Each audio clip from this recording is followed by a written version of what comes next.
he's going to go make this money. He thinks he's going to ride off in the sunset with this little whatever she is.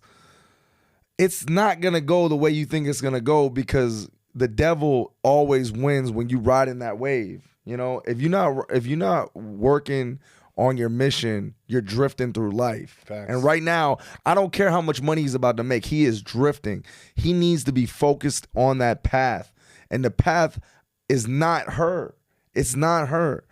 It's only going to derail him from being even more successful. That's a fact. So all right, so you would say something, because you work with a lot of young athletes. He has men in his life. He's got Deion Sanders, who obviously is an amazing father, amazing leader, amazing coach. What do you think the disconnect is between him and his coach? Why can't he get the information from his coach? I mean,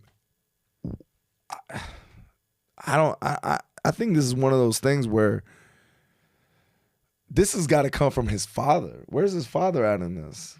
You said it right there. Where's his father? I mean, where your daddy at? Where your daddy at, bro? Where your daddy at? And that's the thing. That's the thing. Like, it's a vicious cycle, right? If you're not around masculine men, you don't know what that looks like. So everybody has that interpretation.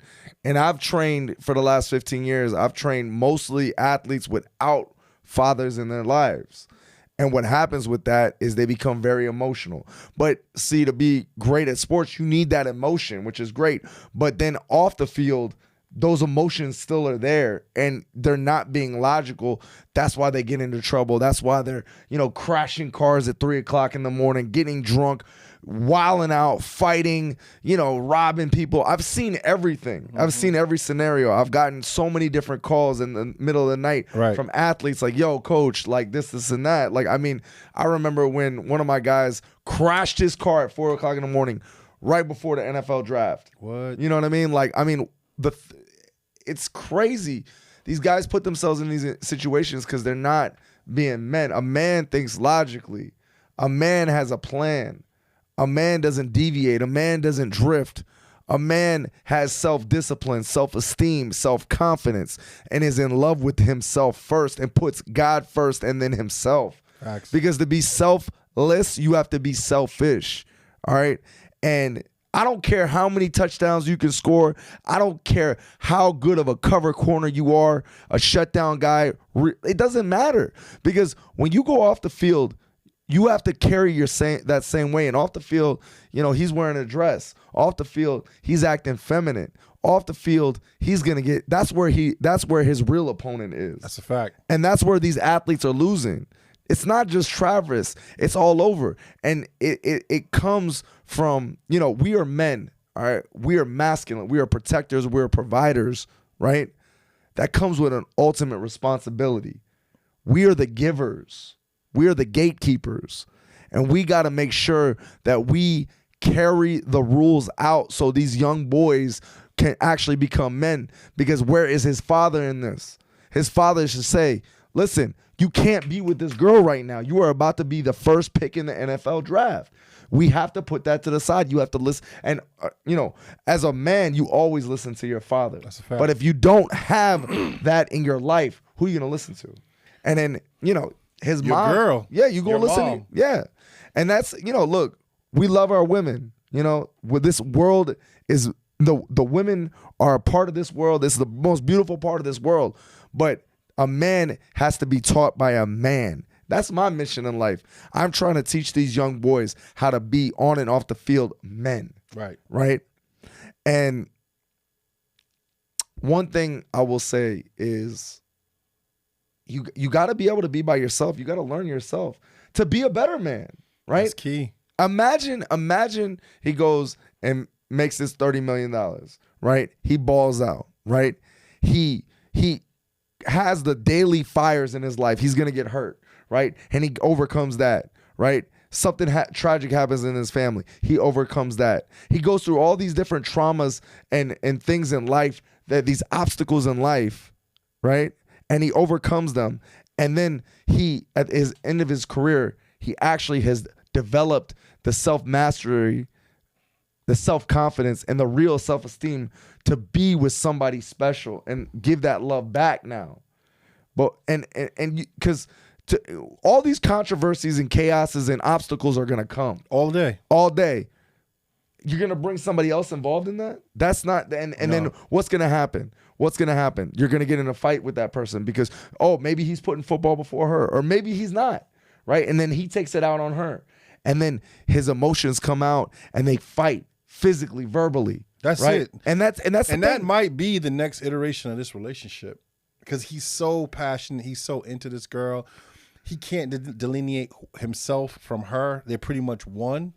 And if she does anything to betray that, as an emotional man, as a young man with no father, nobody to turn to ask for familiar advice, not your coach, but somebody that shares your bloodline, you're gonna get into a fight with her. You can't fight with women. We're not meant to fight with them. We are not meant to argue with them. We're not meant to fight with them. It takes a strong man to not fight and to not talk back to a woman. But here's a fact. A woman will press your buttons.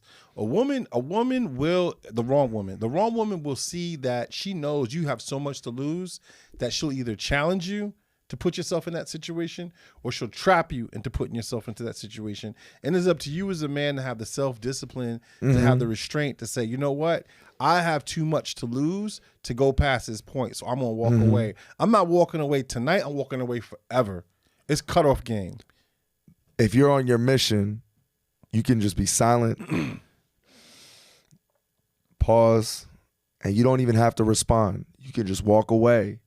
And that's what a real man does in those type of situations. But if you were in his situation, you will never walk away from that because he hasn't developed that discipline and mastery. That comes from the ultimate mastery of being a man. That's facts. It's time. And that's the real men. Real men can walk away. Real men don't argue. Real men don't fight with women. And fighting is honestly the most emotional thing you can do. Period. It's fear of being alone. It's crazy because as I coach men and I understand who they are, most men actually are scared to be by themselves. And there might be some mommy issues involved with it, I got a cold, I'm sick. Well, you know what? Go get some Benadryl, go to sleep and sleep it off. Nobody's here to help you. Your mom, she's back home and you got to be a man. You got to take care of yourselves. So most men will try to use their girl as a replacement for their mother. And no one's going to love you like your mama. You got men sitting on death row, killed a whole, we won't use that word. They'll do something to a whole group of people that's immoral. And the only person that's standing in the courtroom defending that man is his mama. His dad even said, lock him up. You got to get this guy off the streets. So end of the day, a man, you can't use a woman in your life to replace your mother. Do you want motherly energy? Of course. You want a woman who's going to look over you and protect you in a way that a feminine woman should, and it feels good. But you can't look for all this emotional support. You don't need it. As a man, you do not need emotional support. You turn to logic. When you feel like you're emotionally whatever, you got to start analyzing the situation. When you're in a problem, you don't answer it as a man from an emotional perspective. You start analyzing your problem from an analytical perspective. You come out with a white piece of paper. You start writing a list. Good. You draw a line down the middle. You write good and bad at the top. And you start listing all the things and the reasons why this is a good idea. This is a bad idea. You got to use math. You got to say, what's the probability of things happening this way? You have to analyze it. And once you come out of that process, then you go make a decision. That's how a man should operate. There's too many traps in the world today for a man, especially as a black man, to react all the time. 100%. You have to stop, think, analyze, which is why you need to keep the right people around you, because you need people to remind you of your process. If you have men like Johnny around you, Johnny's going to be like, hold on, brother, think about that for a second. Or he's going to just say, walk away. Because walking away is a form of analytical thinking. You can go back to your corner and try to sort it out and then come back to the fight and figure out what you're going to do. Remember